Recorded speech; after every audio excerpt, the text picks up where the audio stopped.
ಇನ್ನು ಮುಂದೆ ನಿಮ್ಮ ನೆಚ್ಚಿನ ಧಾರಾವಾಹಿಗಳ ಫುಲ್ ಎಪಿಸೋಡ್ಗಳು ಸನ್ ನೆಕ್ಸ್ಟ್ ಆಪ್ನಲ್ಲಿ ಮಾತ್ರ.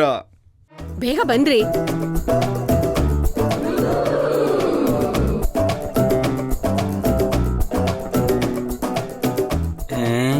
ಇದೇನಮ್ಮಿ ಮುಖದಲ್ಲಿ ಇಷ್ಟೊಂದು ಖುಷಿ ಕಾಣ್ತಾ ಇದೆ.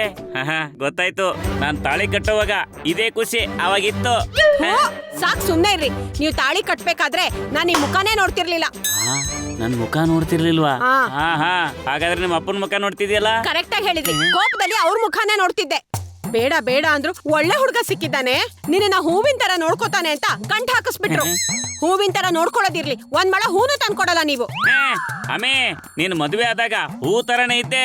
ಮದುವೆ ಆದ್ಮೇಲೆ ಬರ್ತಾ ಬರ್ತಾ ಬರ್ತಾ ಹೂಕೋಸ್ತರ ಆಗ್ಬಿಟ್ಟಿಯಲ್ಲ, ಅದಕ್ಕೆ ನಿನ್ನ ಹೆಂಗ್ ನೋಡ್ಕೊಳ್ಳೋದು ಅಂತ ಕನ್ಫ್ಯೂಸ್ ಆಗ್ತಾ ಇದೆ. ಇದಕ್ಕೆ ಹೇಳೋದು ಗಂಡಸ್ರು ಬುದ್ಧಿ ಅಂತ.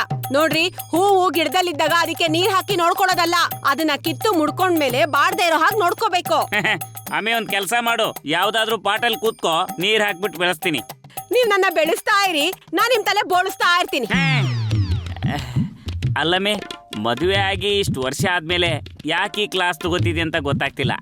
ಅಯ್ಯೋ ನಿಮ್ಮ ಆ ಮೋಹನ್ನ ನೋಡ್ರಿ, ಮಾಲಿನಿನ ಎಷ್ಟು ಚೆನ್ನಾಗಿ ನೋಡ್ಕೋತಾ ಇದ್ದ. ಯಾವತ್ತಾದ್ರೂ ಒಂದೇ ಒಂದು ದಿನ ನೀವ್ ನನ್ನನ್ನ ಹಾಗೆ ನೋಡ್ಕೊಂಡಿದ್ದೀರಾ? ಅಮ್ಮೆ, ನಾನು ಅಲ್ಲೂ ಹೇಳಿದೀನಿ, ಇಲ್ಲೂ ಹೇಳ್ತಾ ಇದ್ದೀನಿ, ಕೇಳಿಸ್ಕೊ. ಅವನು ಮಾಡ್ತಿರೋದು ಯಾಕೋ ನನಗೆ ನಾಟಕ ಅಂತ ಅನಿಸ್ತಾ ಇದೆ. ನೀವೇನಾದ್ರೂ ಅವನ ಮಾತನ್ನ ಹೀಗೆ ನಂಬ್ತಾ ಇದ್ರೆ ನಂದಿ ಬೆಟ್ಟದ ಮೇಲೆ ನಿಂತ್ಕೊಂಡ್ಬಿಟ್ಟು ಇದೇ ತಿರುಪತಿ ಬೆಟ್ಟ ಅಂತ ತೋರಿಸ್ಬಿಡ್ತಾನ ಅಷ್ಟೇ. ಸಾಕ್ ಸುಮ್ನೆ ಇರ್ರಿ. ಅವನು ನಾನು ಮುಂದೆ ಹೊಗಳ್ತಾ ಇದೀನಲ್ವಾ, ಅದಕ್ಕೆ ನಿಮ್ಗೆ ಹೊಟ್ಟೆ ಕಿಚ್ಚು. ನಿಜವಾಗ್ಲೂ ಅಂತ ಗಂಡ ಪಡೆಯಕ್ಕೆ ಪುಣ್ಯ ಮಾಡಿರ್ಬೇಕು. ನೋಡಮ್ಮೆ, ನಿನಗೆ ನಾನು ಬೇಡ ಅಂದ್ರೆ ಹೇಳ್ಬಿಡು, ನಾನು ನಿನಗೆ ಇನ್ನೊಂದು ಮದುವೆ ಮಾಡಿಸ್ಬಿಡ್ತೀನಿ. ಅದೇನೋ ಹೇಳ್ತಾರಲ್ಲ, ಈ ಹಳೆ ಮನೆ ಕೆಡು ಬಿಟ್ಟು ಹೊಸ ಮನೆ ಕಟ್ತಾರಲ್ಲ, ಹಾಗೆ ಹೇಗೂ ಈ ಮನೆಯಲ್ಲಿ ಹಳೆ ಮದುವೆನ ಮುರಿದ್ಬಿಟ್ಟು ಹೊಸ ಮದುವೆ ಮಾಡೋದು ಟ್ರೆಂಡ್ ಆಗ್ಬಿಟ್ಟಿದೆಯಲ್ಲ, ಇದ್ರ ಜೊತೆ ನಿಂದು ಮದುವೆ ಆಗ್ಬಿಡ್ಲಿ. ಅಯ್ಯೋ ನಿಮ್ಮ, ನಾನು ನಿಮ್ ಬುದ್ಧಿ ಸರಿ ಇಲ್ಲ ಅಂದೆ ಹೊರತು ಇನ್ನೊಂದ್ ಮದ್ವೆ ಆಗ್ತೀನಿ ಅಂತ ಹೇಳಿದ್ನಾ?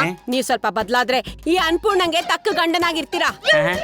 ಆಮಿ ಫುಲ್ ರೈಸು, ನನ್ನ ಮುಖದಲ್ಲಿ ಮೀಸೆ ಇಲ್ಲದೆ ಇರಬಹುದು, ಆದ್ರೆ ಕಟ್ಕೊಂಡಿರೋ ಹೆಂಡತಿನ ಚೆನ್ನಾಗಿ ನೋಡ್ಕೋಬೇಕನ್ನೋ ಆಸೆ ಅಂತೂ ಇದ್ದೇ ಇದೆ ನೋಡು. ಅದಕ್ಕೆ ಇಷ್ಟೊಂದು ಕಷ್ಟಪಟ್ಟು ನಿನ್ನನ್ನ ಸಾಕ್ತಾ ಇರೋದು.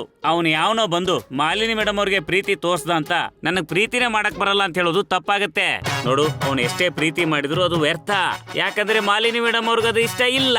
ನಾನ್ ಹೇಳೋದ್ನ ಸ್ವಲ್ಪ ಕರೆಕ್ಟ್ ಆಗಿ ಕೇಳಿಸ್ಕೊಳ್ಳಿ. ಮಾಲಿನಿ ಅವ್ರ ಗಂಡ ಅವ್ರನ್ನ ಬಿಟ್ಟು ಹೋಗಿ ಎಷ್ಟು ದಿನ ಆಯ್ತು? ಎಷ್ಟು ದಿನ ಅಂತ ಮಾಲಿನಿ ಒಂಟಿಯಾಗೇ ಇರ್ಬೇಕು? ಅದಕ್ಕೆ ನಾವ್ ಯಾಕೆ ಮಾಲಿನಿಗೂ ಮೋಹನ್ಗೂ ಮದ್ವೆ ಮಾಡಿಸ್ಬಾರ್ದು?